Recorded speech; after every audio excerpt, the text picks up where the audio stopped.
हरिओम प्रिय दर्शकों, यदि आपकी धनु राशि या धनु लग्न है तो इस वीडियो को पूरी ध्यान से देखिएगा, समझिएगा। इस वीडियो में हम समझने वाले हैं, जैसे कि आपने थंबनेल में पढ़ा, ब्रह्मांड में बहुत बड़ी हलचल होने जा रही है। ग्रहों का असली खेल शुरू होने वाला है।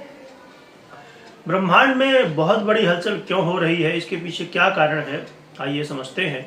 ऐसा मैंने क्यों लिखा और इसका प्रभाव आपके जीवन में क्या पड़ेगा, ये भी समझेंगे। हम इस वीडियो में समझने वाले हैं इस अगस्त के महीने के पूरे राशिफल को, यानी कि ये अगस्त का महीना आपके लिए कैसा जाएगा, इसे हम विस्तार से समझेंगे।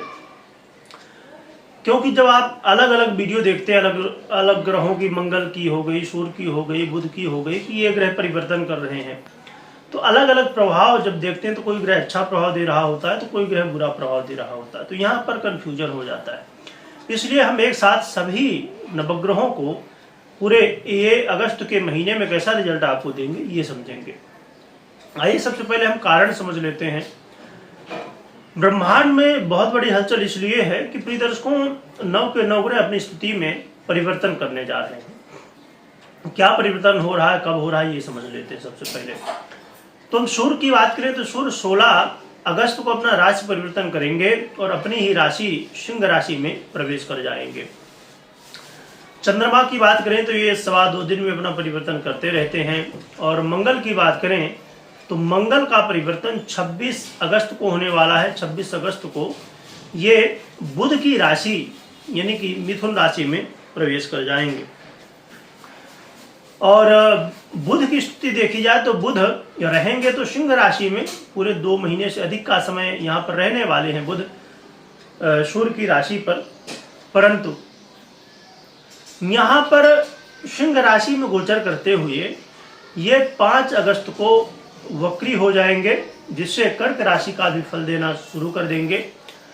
और फिर 11 अगस्त को ये अस्त भी हो जाएंगे और पुनः से फिर मार्गी भी होंगे। तो देखा जाए तो 2 से 3 बार बुध की स्थिति में परिवर्तन होने जा रहा है। देवगुरु बृहस्पति की बात करें तो ये अपना नक्षत्र परिवर्तन करने वाले हैं 20 अगस्त को। और शुक्र की बात करें तो शुक्र का परिवर्तन 24 अगस्त को होने जा रहा है। ये बुध की राशि कन्या राशि में प्रवेश कर जाएंगे 24 अगस्त को। और शनि की बात करें तो ये राशि परिवर्तन तो नहीं कर रहे हैं, ये चरण परिवर्तन, नक्षत्र का चरण परिवर्तन कर रहे हैं वक्री अवस्था में रहते हुए। और राहु केतु की बात करें तो राहु केतु जस्ट पिछले महीने ही अपनी स्थिति में इन्होंने चरण परिवर्तन किया है, नक्षत्र परिवर्तन किया है। तो देखा जाए तो 9 के 9 ग्रह अपनी स्थिति में परिवर्तन करने जा रहे हैं। इसलिए मैंने लिखा कि ब्रह्मांड में बहुत बड़ी हलचल होने जा रही है। आइए अब समझ लेते हैं कि इसका प्रभाव आपको क्या मिलने वाला है, ये समझ लेते हैं। तो प्रिय दर्शकों, देखा जाए तो स्वास्थ्य की बात करें तो स्वास्थ्य के दृष्टिकोण से स्थितियां सामान्य रहेंगी। परंतु हाँ, 16 अगस्त के बाद स्थितियां बेहतर हो जाएंगी स्वास्थ्य को लेके। तो अभी 16 अगस्त से पहले आपको स्वास्थ्य का विशेष रूप से थोड़ा ध्यान रखना चाहिए। और इसके अलावा देखा जाए तो विद्यार्थियों के लिए, स्टूडेंट के लिए ये समय कहीं ना कहीं ऐसा समय है कि थोड़ा सा उतार चढ़ाव रहेगा। यानी मन का आप थोड़ा सा ध्यान रखें, आपका मन यहाँ वहाँ भटकेगा, है ना, दोस्तों के साथ और मोबाइल में, सोशल मीडिया में, मतलब कहीं ना कहीं टाइम बर्बाद होने वाला है। तो आपको थोड़ा सा ध्यान रखना होगा अपने मन को स्थिर रखने के लिए कि आपका मन यहाँ वहाँ भटके नहीं। लव पार्टनर की बात करें तो लव पार्टनर के लिए स्थितियाँ मिली जुली कही जाएंगी। बहुत ज़्यादा कोई खास भी नहीं है और बहुत ज़्यादा कोई समस्या भी नहीं है।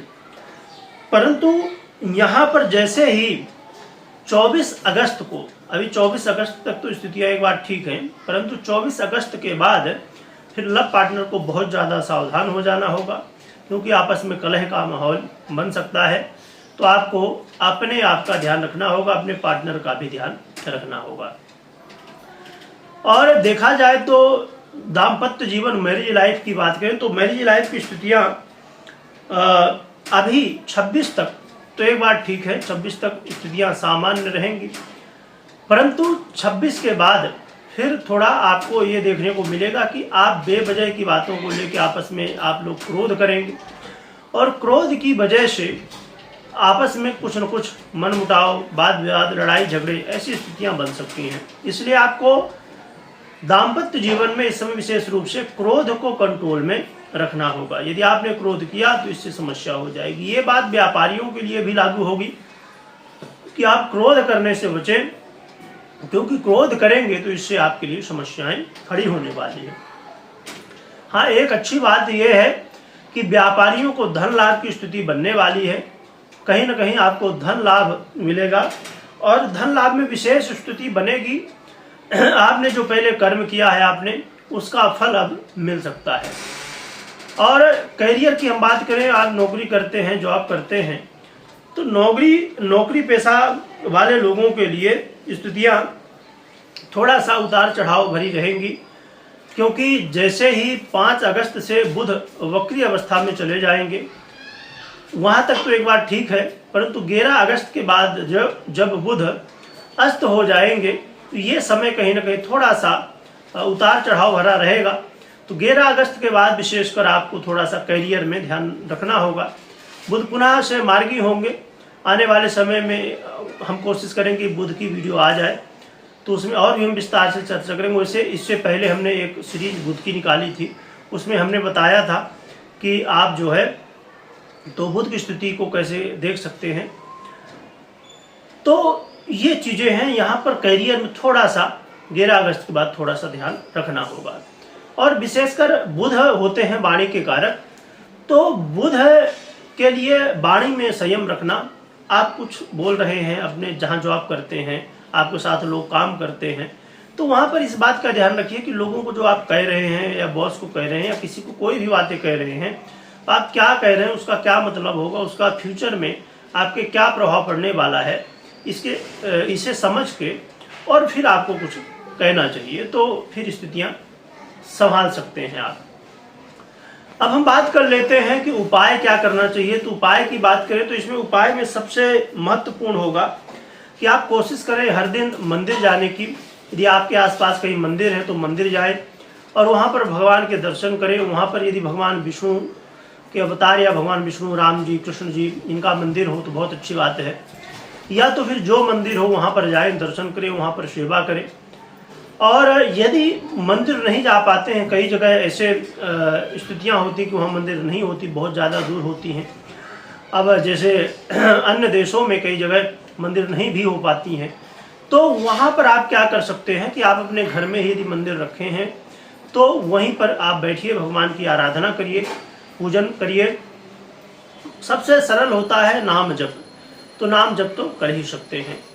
और साथ में आप पीला चंदन या तो हल्दी का चंदन आप लगा सकते हैं या तो केसर का चंदन, इससे भी आपको काफ़ी ज़्यादा सपोर्ट मिलने वाला है। और नित्य प्रति कोशिश करें कि भगवान सूर्य को अर्घ्य दे, इससे आपको और भी ज़्यादा सपोर्ट मिलेगा और आप आत्मविश्वास के साथ अपने कार्यों को अच्छे ढंग से कर पाएंगे। तो मात्र यही उपाय आप कर सकते हैं और भगवान सूर्य की आराधना में अर्घ्य तो देना ही है। यदि संभव हो आपके लिए तो आदित्य हृदय का पाठ कर सकते हैं। यदि आदित्य हृदय का पाठ नहीं कर पाते हैं, भगवान विष्णु के जो भी मंत्र बनते हों उसका जप कर सकते हैं, या तो नहीं तो आप राम राम तो जप ही सकते हैं। वो भी भगवान विष्णु की ही अवतार हैं भगवान राम, तो राम राम भी जपेंगे तो इससे भी कल्याण होगा। तो ये उपाय आप कर सकते हैं। और कोई भी महत्वपूर्ण निर्णय लेने से पहले आपको अपनी जन्म कुंडली को चेक करना चाहिए, तो कुंडली का विश्लेषण करवाना चाहिए, क्योंकि ये जो प्रभाव है 50% गोचर का प्रभाव जो आपने मुझसे अभी सुना और 50% आपके जन्म कुंडली का प्रभाव होता है, तो इसलिए दोनों का प्रभाव समझना आवश्यक है। कमेंट में जय श्री राम लिखिएगा, लिखने के साथ स्मरण करिएगा। वीडियो देखने के लिए बहुत बहुत धन्यवाद।